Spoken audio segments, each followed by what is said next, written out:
It's not just the arrival of a new 97-room Hampton Inn & Suites in Manchester that may have area owners of traditional motels, inns, and bed and breakfasts uneasy. There's another new kid on the block, one that's actually been around for a while but arrived in slow motion and without a lot of fanfare.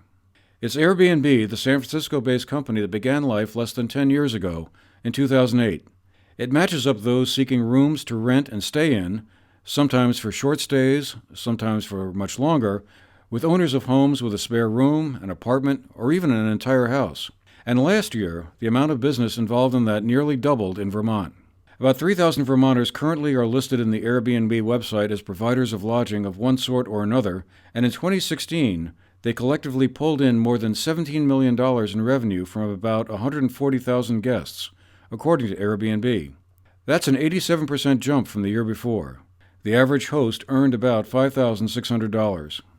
In a way, the sharing economy platform is a throwback to an earlier era when private citizens would open their doors to visitors when, usually on major holiday weekends, the overflow from fully booked motels and inns made beds in private homes the last best option for travelers. In recent years, that seemed to be a diminishing piece of the overall travel lodging market.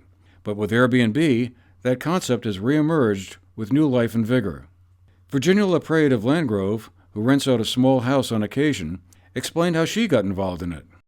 Gutted the bathroom here and did some work, and then I had hoped to find a family that would rent for the whole season, because I was told by someone in the real estate office in Londonderry I could have the money all up front for 5 months, and they would pay the heat and stay for, weekends for 6 months. And I think that's the way it used to be, but with the winters the way they were the past two, rain, ice, not very much snow, skiing has really declined. And so I listed with TPW at Stratton, nothing, word of mouth, nothing.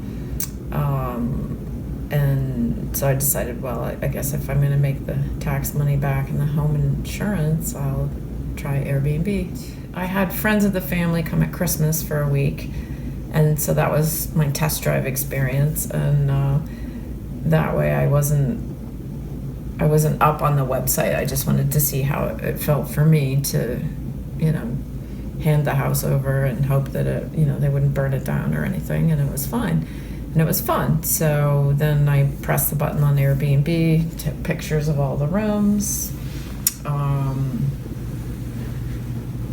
and hoped for the best. And I got a really nice family of 2 and their kids, and they came and they didn't mind that it's unplugged. There's no internet, there's no telephone, it's just quiet.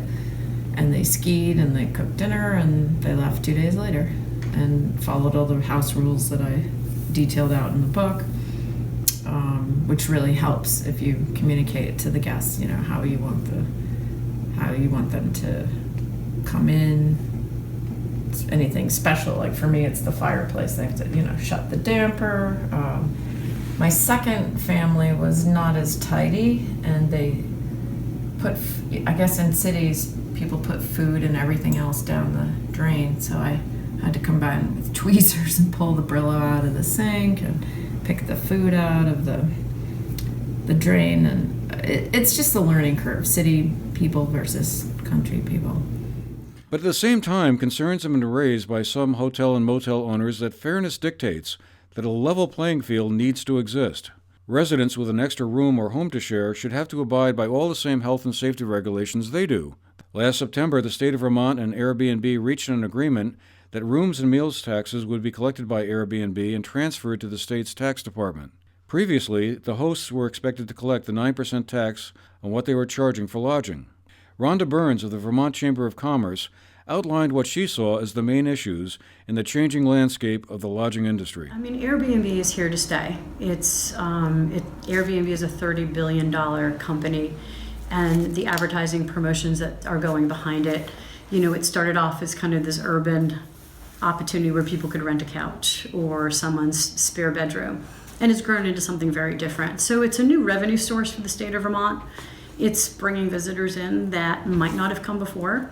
There is different thoughts across on whether or not it's taking some of the inns and B&B's business, or is it bringing more people in. So that's still a little bit open to discussion on that part. The part that most of the inns and B&B's, which what their biggest concern is, and I can certainly understand that too, is that the health and safety regulations that have been put into for the state, or those rules are going through process right now, are requiring inns and B&B's of 3 or more rooms to follow all of these health and safety rules. So any of the Airbnbs that are 1 and 2 rooms are being exempt from those particular rules. They're also not being enforced to be licensed or regulated. Locally, innkeepers and motel owners are keeping an eye on the emergence of Airbnb. Linda Benway, a co-owner of the Casablanca Motel in Manchester, said the fairness issue was an important one. Sure. Well, I am aware that Airbnb folks, they do pay the rooms and meals tax, which certainly is fair and brings income into the state of Vermont.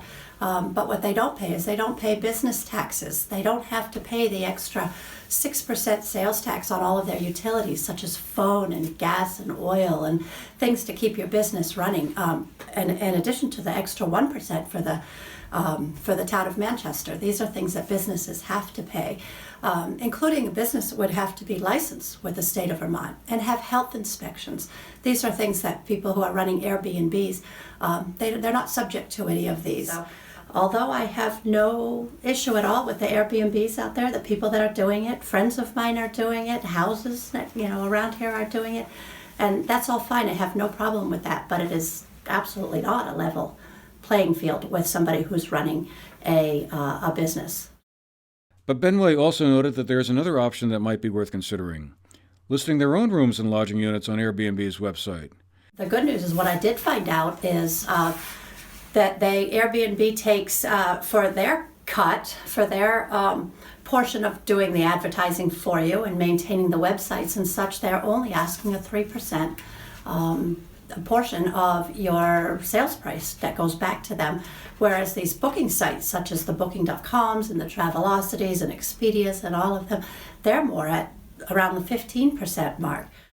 Airbnb provides extensive information to all who are considering becoming hosts on how to comply with local and state regulations through its website. Currently, Burlington is the top destination for travelers to Vermont using Airbnb, followed by Rutland, Stowe, Montpelier, and Brattleboro. But with nearly 100 locations in the Manchester region listed on the Airbnb website currently, it may not be long before our area cracks into the top 5 in the state. For the GNet TV News Project, I'm Andrew McKeever.